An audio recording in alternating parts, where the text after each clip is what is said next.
ఆ పేరు ఏమనుకుంటున్నారు? అది రాసేయండి మొత్తమా? మొత్తం అదే మరి అందుకే ఎక్కడ రెండో దాంట్లో మూడో దాంట్లో అదేమనుకుంటున్నారు? మొత్తం అక్కడ రాసేయండి. వ్యవహారిక నామ్నా గోవింద్ రామలింగ సుందర గోవింద్ రామలింగ గోవింద్ సుందర రామలింగ కాదు ఆగు రాణి సుందర నాగ సూర్య దర్శిక్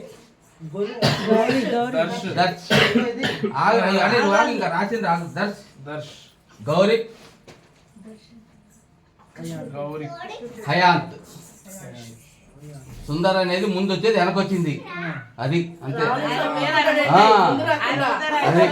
అది అంతే.